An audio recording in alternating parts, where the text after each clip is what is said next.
காவல்துறை அதிகாரிகளே, குற்றங்களை தடுக்கும் வலிமை உங்களுக்கு நிரம்ப இருக்கிறது என மக்கள் நம்புகிறார்கள். அந்த எளிய மக்களின் நம்பிக்கையை சில நேரங்களில் பொய்யாக்கி குற்றவாளிகளின் பக்கம் நிற்பதையும் அப்பாவி மக்களின் உயிர் பறித்து நீங்களே குற்றவாளிகளாகும் செயல்களையும் தவிர்த்து விடுங்கள். உங்கள் கடமையினை சரியாக செய்யுங்கள். காலச்சக்கரம் இப்படியே சுழன்று கொண்டிருக்காது. இந்த பதிவு 2020 ஜூன் 24 இன்றைய தமிழக முதல்வரும் அன்றைய எதிர்க்கட்சி தலைவருமான திரு மு.க. ஸ்டாலின் அவர்களால் ட்வீட் செய்யப்பட்டது. இது மட்டும் இல்லாம முதல்வர் ஸ்டாலின் அவர்கள் அன்னைக்கு ஒரு கேள்வி கேட்டிருக்காரு. அதுல என்ன அப்படின்னா, நடந்து கொண்டிருப்பது பழனிசாமி ஆட்சியா இல்லை போலீஸ் ஆட்சியா அப்படின்னு கேட்டிருக்காரு. இதுக்கு காரணம் என்னன்னு பாத்தீங்க அப்படின்னா, ஜெயராஜ் பென்னிக்ஸ் வழக்கு. இந்த 2 பேருமே காவல்துறையினரால கொல்லப்பட்டதாக அந்த வழக்கு பதிவு பண்ணப்பட்டது. அன்னைக்கு justice for Jeyaraj and Bennix அப்படிங்கிறது எந்த அளவுக்கு ட்ரெண்ட் ஆச்சு அப்படிங்கிறது நம்ம எல்லாருக்குமே தெரியும். இந்தியா மட்டும் இல்லாது உலகம் முழுக்கவே justice for Jeyaraj and Bennix அப்படிங்கிறது ஓங்கி ஒலித்தது. நம்ம நியாயமானதா கருதுறோம். ஏன் அப்படின்னா, அப்பாவிகள் 2 பேர் காவல்துறையினரால கொலை செய்யப்பட்டிருக்காங்க அப்படின்னா கண்டிப்பா அதை எதிர்த்து மக்கள் கேட்கணும். அன்றைய எதிர்க்கட்சியா இருந்த திமுக அதை வீரியமா செயல்படுத்தினாங்க. திமுக மட்டும் இந்த justice for Bennix and Jeyaraj அப்படிங்கிறத ட்ரெண்ட் பண்ணியிருந்தா இந்த அளவுக்கு பெருசா இருக்காது. ஆனா அவர்களோட சேர்ந்து இந்த சோ கால்டு செலிபிரிட்டிஸ் இருக்காங்க இல்லையா, சினிமா நடிகர்களா இருக்கட்டும், இல்லைன்னா இந்த சோசியல் மீடியால இன்ஃப்ளூயன்சர்ஸா இருக்கட்டும், இவங்க எல்லாருமே இந்த விஷயத்தை மிகப்பெரிய அளவுல பேசினாங்க. தந்தை மகன் இருவருக்குமே அவர்களுடைய மரணத்திற்கு நியாயம் கிடைக்க வேண்டும், குற்றவாளிகள் சிறையில் அடைக்க வேண்டும் அப்படின்னு கொதித்து எழுந்தாங்க. இப்படி கொதித்து எழுந்த அந்த நபர்கள் இப்ப எங்க போனாங்க அப்படிங்கிறது தான் மிகப்பெரிய கேள்வி. ஏன் அப்படின்னா, அஜித்குமார் அப்படிங்கிற 27 வயது இளைஞர் காவல்துறையினரால கொல்லப்பட்டதாகவும் அதற்கு நியாயம் கேட்டு ஜஸ்டிஸ் ஃபார் அஜித்குமார் அப்படிங்கிற ஒரு ஹேஷ்டாக் இணையத்துல இப்ப ட்ரெண்ட் ஆகிட்டு இருக்கு. ஆனா இதை பற்றி எந்த ஒரு செலிபிரிட்டிகளும் பேசவே இல்லை. முக்கியமா பாத்தீங்க அப்படின்னா, அன்னைக்கு காவல்துறையினரை நோக்கி காவல்துறையினரே காலச்சக்கரம் சுழன்று கொண்டே இருக்கிறது அப்படின்னு எச்சரிக்கை விடுத்த மு.க. ஸ்டாலின் அவர்கள் தான் இன்னைக்கு தமிழகத்தினுடைய காவல்துறை அமைச்சரா இருக்காரு. அன்னைக்கு ஜெயராஜ் பென்னிக்ஸ் மரணத்துக்கு வெகுண்டு எழுந்த மு.க. ஸ்டாலின் அவர்களுடைய ஆட்சியில இதுவரைக்கும் 24 இருந்து 25 லாக்அப் டெத் நடந்திருக்கிறதா கூறப்படுது. அதுல சனிக்கிழமை நடந்த ஒரு சம்பவம் எல்லாரையுமே அதிர்ச்சிக்குள்ளாக்கி இருக்கு. நமக்கு பாதுகாப்பு கொடுக்க வேண்டிய காவல்துறையினரா இந்த அளவுக்கு மோசமா நடந்துகிட்டாங்க அப்படிங்கிற ஒரு எண்ணத்தை மக்கள் மத்தியில விதைச்சிருக்கு.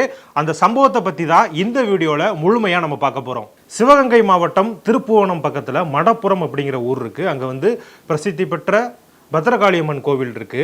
அந்த கோவிலுக்கு திருமங்கலத்தை சேர்ந்த நிகிதா அப்படிங்கிற ஒரு டாக்டரும் அவங்களுடைய தாயாரும் வந்திருக்காங்க. அப்ப அந்த கோவில்ல செக்யூரிட்டியா வேலை பார்த்துக்கிட்டு இருந்த அஜித்குமார் அப்படிங்கிறவரை கூப்பிட்டு அவங்க அம்மா, அதாவது நிகிதா அவங்களுடைய தாயார் கீழே இறங்கணும் அப்படிங்கிற காரணத்துக்காக அவருக்கு ஒரு வீல் சேர் கொண்டு வாங்க அப்படின்னு சொல்லியிருக்காங்க. அஜித்குமாரும் வீல் சேர் கொண்டு கொடுத்திருக்காரு. இந்த அஜித்குமார் நம்ம ஏற்கனவே சொன்ன மாதிரி இந்த கோவில்ல செக்யூரிட்டியா பணியாற்றிக்கிட்டு இருக்காரு. இவர் இந்து சமய அறநிலையத்துறை மூலமா ஒப்பந்த அடிப்படையில் இந்த கோவில்ல பணியாற்றிக்கிட்டு இருக்காரு. இவருக்கு தந்தை கிடையாது. இவருடைய தாய் கூலி வேலை பார்த்துக்கிட்டு இருக்காங்க. இவருக்கு ஒரு தம்பி இருக்காரு. இப்படி இருக்கக்கூடிய சூழ்நிலையில தான் டாக்டர் நிகிதாவும் அவங்களுடைய தாயாரும் வழிபாடு முடிந்ததுக்கு அப்புறமா திரும்ப காருக்கு வந்திருக்காங்க. கார்ல பார்க்கும் பொழுது அவங்க பின் சீட்ல வச்சிருந்த அந்த கட்டப்பை களைஞ்சு கிடக்குது. அதுல பாத்தீங்க அப்படின்னா அவங்க 9.5 சவரன் தங்க நகை வச்சிருந்திருக்காங்க. வளையல், சங்கிலி இதெல்லாம் சேர்த்து அதுல இருந்திருக்கு. அந்த நகைகள் காணாம போயிருச்சு. இதுதான் புகார். ஆக்சுவலா என்ன நடந்திருக்கு அப்படின்னு பாத்தீங்க அப்படின்னா, இவங்க இந்த கோவிலுக்கு வர்றதுக்கு முன்னாடியே திருமங்கலத்துல வச்சு அவங்களுடைய தாயாருக்கு ஸ்கேன் எடுக்கணும் அப்படிங்கிறதுக்காக இந்த நகை, வளையல் இதெல்லாம் கழட்டி பேக்ல வச்சிருக்காங்க. ஸ்கேன் செய்யறதுக்கு 2 மணி நேரத்துக்கு மேல ஆகும் அப்படிங்கிற காரணத்தினாலதான் அவங்க கோவிலுக்கே வந்திருக்காங்க. முதல்ல இந்த புகார் எப்படி கொடுக்கப்பட்டிருக்கு அப்படின்னு பாத்தீங்க அப்படின்னா, கோவில் அதிகாரிகள்கிட்ட கொடுத்திருக்காங்க. நாங்க காரை பார்க் பண்றதுக்காக அஜித்குமார்கிட்ட தான் கொடுத்திருந்தோம்.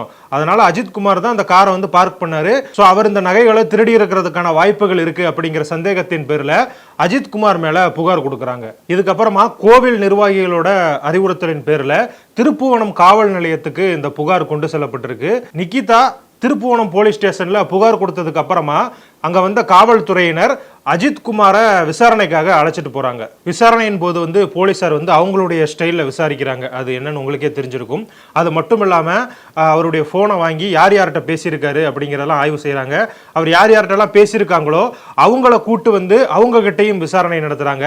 இறுதியா பாத்தீங்க அப்படின்னா அஜித்குமார் என்ன சொல்றாரு, எனக்கு கார் ஓட்டவே தெரியாதுங்க, காரை பார்க்கிங் பண்றதுக்காக வேறு ஒரு நபர்கிட்ட நான் கொடுத்தேன் அப்படிங்கிற மாதிரி சொல்லியிருக்காரு. இதுக்கப்புறமா அஜித்குமாரை போலீசார் வீட்டுக்கு அனுப்பிட்டாங்க. இந்த விசாரணை முடிவுகளை நிகிதா கிட்ட சொல்றாங்க. சொல்றாங்க. ஆனா நிகிதா என்ன சொல்றாங்க அப்படின்னு பாத்தீங்க அப்படின்னா, இந்த விசாரணை முடிவுகளை அவங்களை ஏற்கல அப்படின்னு நினைக்கிறேன். சென்னையில் இருக்கக்கூடிய தலைமைச் செயலக அதிகாரி வந்து என்னோட ரிலேட்டிவ் அப்படின்னு சொல்லிட்டு அவருக்கு வந்து கால் பண்ணி பேசுறாங்க. அவர் வந்து அதுக்கப்புறமா சிவகங்கை எஸ்பி ஆசிஸ் ராவத்து கிட்ட போன் பண்ணி சொல்றாரு. அதுக்கப்புறமா இந்த வழக்கு இன்னுமே சூடு பிடிக்குது. எஸ்பியே சொல்லிட்டார் அப்படின்னா காவல்துறையினர் எந்த மாதிரி நடந்துப்பாங்க அப்படிங்கிறது நமக்கே தெரிஞ்சிருக்கும். இதன் பிறகு சனிக்கிழமை, அதாவது சம்பவம் நடந்ததற்கு மறுநாள் அஜித்குமார் வந்து மானாமதுரை எஸ்பி ஸ்பெஷல் டீமால விசாரிக்கப்படுறாரு. அதாவது தனிப்படைன்னு சொல்லுவாங்கல்ல, அவங்க மூலமா விசாரிக்கப்படுறாரு. அந்த போலீசார் அஜித்குமாரை கடுமையா தாக்கியிருக்காங்க. இதனால அஜித்குமார் என்ன சொல்லியிருக்காரு அப்படின்னு பாத்தீங்கன்னா, நான் தான் அந்த நகையெல்லாம் திருடுனேன், கோவிலுக்கு பின்புறமா அதை வந்து குழி தோண்டி புதைச்சி வச்சிருக்கேன் அப்படிங்கிற மாதிரி சொல்றாரு. அதன் பிறகு அஜித்குமாரை கடப்புறம் பத்திரகாளியம்மன் கோவிலுக்கு பின்னாடி இருக்கக்கூடிய கோசாலைக்கு அழைத்து சென்று அங்க இருக்கக்கூடிய இடங்கள்லாம் தேடி இருக்காங்க, நகை எங்கேயாவது இருக்கா அப்படின்னு. ஆனா பாத்தீங்க அப்படின்னா அங்க நகை கிடைக்கல. முன்னுக்கு பின் முரணா வந்து அஜித்குமார் பேசிக்கிட்டே இருக்காரு அப்படிங்கிற காரணத்தினால அவர் வந்து கடுமையா தாக்கியிருக்காங்க. இரும்பு ராடால வந்து கடுமையா தாக்கப்பட்டிருக்காரு அப்படின்னு சொல்லப்படுது. ஏன் அப்படின்னா எஸ்பியை உத்தரவிட்டுட்டாரு, நம்ம இந்த நகையை மீட்டு டாக்டர் நிகிதா கிட்ட கொடுத்தே ஆகணும் அப்படிங்கிற ஒரு கட்டாயத்துக்குள்ள போலீசார் தள்ளப்படுறாங்க. அதனால அவரை வந்து எந்த அளவுக்கு தாக்க முடியுமோ அந்த அளவுக்கு தாக்கி அவரை நிலைகுலைய வச்சிடறாங்க. இரும்பு ராடால அடிக்கடி தாக்குறதுனால வந்து அவர் மயங்கி விழுந்துடுறாரு. மயங்கி விழுந்ததுக்கு அப்புறமா எனக்கு கொஞ்சம் தண்ணி வேணும் அப்படின்னு கேட்கிறாரு. போலீசார் மிளகாய் பொடி கலந்த தண்ணீரை அவருக்கு குடிக்க கொடுக்குறாங்க. அந்த தண்ணியை குடிச்சதுக்கு அப்புறமா மயங்கி விழுந்த அஜித்குமார் திரும்ப எழுந்திருக்கவே இல்லை. இந்த சம்பவத்தை கோவிலுக்கு வந்த பக்தர்கள் எல்லோருமே பார்த்துருக்காங்க. மயங்கி விழுந்த அஜித்குமார் எந்திரிக்கிறதுனால அவர் வந்து உயிரிழந்துட்டாரு அப்படிங்கிறது போலீசாருக்கு தெரிய வந்துருச்சு. உடனே ஒரு டெம்போ வேன் வர வச்சு அந்த டெம்போல அவரை ஏற்றிக்கிறாங்க. ஏற்றிக்கிட்டு 4 மணி நேரம் அப்படியே சுத்துறாங்க, எந்த ஒரு இடத்துக்கும் போகாம அப்படியே சுத்திக்கிட்டே இருக்காங்க. அதுக்கப்புறமா அவருடைய உடலை திருப்புவனம் அரசு மருத்துவமனைக்கு முதல்ல கொண்டு போறாங்க. அங்கு பரிசோதனை செய்யப்படல. அதன் பிறகு அஜித்தோட உடல் வந்து மானாமதுரைக்கு கொண்டு போகப்பட்டிருக்கு. அதன் பிறகு மேலதிகாரிகளோட உத்தரவுப்படி மதுரை வேலம்மாள் மருத்துவமனைக்கு கொண்டு போயிருக்காங்க. அங்குதான் அஜித் இறந்து விட்டதாக தகவல் உறுதிப்படுத்தப்பட்டிருக்கு. இதுக்கிடையில அஜித்குமாருடைய உறவினர்கள் திருப்புவனம் காவல் நிலையத்தை முன்னாடி குவிஞ்சிட்டாங்க. ஏன் அப்படின்னா, நீங்க வந்து விசாரணைக்காக அஜித்குமாரை அழைச்சிட்டு போறீங்க, ஒன்னு நீங்க வந்து போலீஸ் ஸ்டேஷனுக்கு கொண்டு வந்திருக்கணும், அப்படி இல்லைன்னா நீதிமன்றத்தில் ஆஜர்படுத்திருக்கணும். இந்த ரெண்டுமே செய்யாதனால அவங்களுக்கு ஒரு சந்தேகம் ஏற்படுது. கடைசியில சனிக்கிழமை இரவு 10:30 மணிக்கு தான் அஜித்குமார் இறந்து விட்டார் அப்படிங்கிற தகவல் அவர்களுடைய உறவினர்களுக்கு சொல்லப்படுது. இந்த சம்பவம் ஊடகங்கள்ல பரவ தொடங்கினதுக்கு அப்புறமா விசாரணை நடத்திய போலீஸ்காரர்களான பிரபு, கண்ணன், சங்கரமணிகண்டன், ராஜா, ஆனந்த், ராமச்சந்திரன் ஆகிய இந்த 6 நபர்கள் சஸ்பெண்ட் செய்யப்பட்டிருக்காங்க. ஆனா முக்கியமான விஷயம் என்னன்னா, இந்த விசாரணைக்கு உத்தரவிட்டதே எஸ்பி ஆசிஸ் ராவத் அப்படின்னு தான் கூறப்படுது. இதுக்கப்புறமா அதிகாரிகளும் அமைச்சர்களும் அஜித்குமாரனுடைய குடும்பத்தில் பேசி இந்த பிரச்சனையை ஒரு முடிவுக்கு கொண்டு வந்துட்டாங்க. அதாவது ஊடகங்களும் சரி மற்றவர்களும் சரி அந்த குடும்பத்தை நெருங்க விடாம வச்சிருக்காங்க அப்படின்லாம் கூறப்படுது. நம்ம முன்னாடியே சொன்ன மாதிரி தான் முதல்வர் ஸ்டாலின் அவர்கள் ஏற்கனவே காவல்துறையினருக்கு ஒரு எச்சரிக்கை விடுத்திருந்தார்ல, காலச்சக்கரம் சுழன்று கொண்டிருக்குது அப்படின்னு.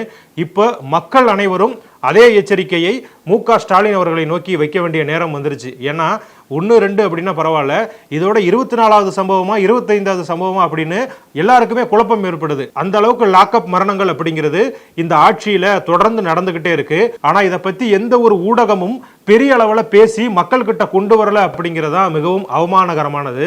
இது மட்டும் இல்லாம நிறைய யூடியூபர்ஸ் எல்லாம் இருக்காங்க.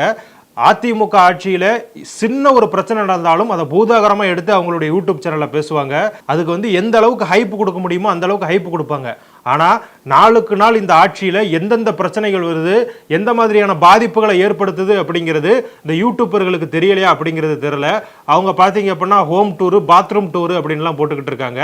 முக்கியமா இந்த திரையுலகை சேர்ந்தவர்கள் அவங்க இந்த சமூகத்தில் நடக்கக்கூடிய ஒவ்வொரு விஷயத்துக்கும் நாங்க வந்து கொதிச்சு எழுவோம் அப்படின்னு அதிமுக ஆட்சி காலத்துல இருந்தாங்க. அப்பவே ஒரு படத்தை எடுத்து திமுக ஆட்சிக்கு வந்ததுக்கு அப்புறமா அந்த படத்தை வந்து முதல்வருக்கே போட்டு கட்டினாங்க. முதல்வரும் அந்த படத்தை பார்த்துட்டு எந்த அளவுக்கு பாராட்டினார் அப்படிங்கிறது நம்ம எல்லாருக்குமே தெரியும். ஆனா இந்த திரையுலகத்தை சேர்ந்தவங்களுக்கு என்ன ஒரு பிரச்சனை அப்படின்னா, இப்போ வந்து நிறைய ஸ்கிரிப்ட் இருக்கு. அதாவது அதிமுக ஆட்சி மீண்டும் வந்ததுக்கு அப்புறமா இதெல்லாம் படமா எடுப்பாங்களா, இல்ல எப்படி அதிமுக ஆட்சி காலத்துல திரையில் நடித்தது போல சமூக வலைதளங்களையும் நடிச்சாங்களோ அதே மாதிரி இது ஒரு நடிப்பா அப்படிங்கிறத நம்ம பொறுத்திருந்து தான் பார்க்கணும். இதுல ஒரு ஆறுதலான விஷயம் என்னன்னா, திமுகவினுடைய கூட்டணி கட்சியாக இருக்கக்கூடிய சிபிஐஎம் இந்த சம்பவத்தை கண்டித்து கண்டன அறிக்கையை வெளியிட்டிருக்காங்க.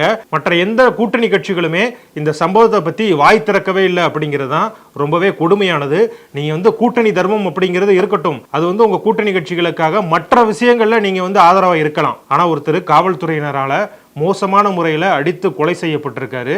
அதற்கு உங்களுடைய கண்டனங்களை தெரிவிக்காதது மிகவும் வருத்தம் அளிக்கக்கூடியது. என்னதான் திமுகவும் அதனுடைய கூட்டணி கட்சிகளும் இந்த சம்பவத்தை மூடி மறைக்க நினைத்தாலும் எதிர்கட்சிகள் இதை பெரிய அளவில் மக்கள்கிட்ட கொண்டு போறாங்க. இதை அரசியலாக மட்டும் பார்க்காமல் அதிகார துஷ்பிரயோகமாகவும் மக்கள் பிரச்சனையாகவும் பார்த்து இதற்கு உரிய நீதி கிடைக்க வேண்டும் அப்படிங்கிறதா எல்லாருடைய கோரிக்கையாகவும் இருக்கு. கண்டிப்பா இந்த சம்பவத்தில் ஒரு நீதி கிடைக்கும் அப்படின்னு நம்புவோம். இந்த சம்பவத்தை பத்தி நீங்க என்ன நினைக்கிறீங்க?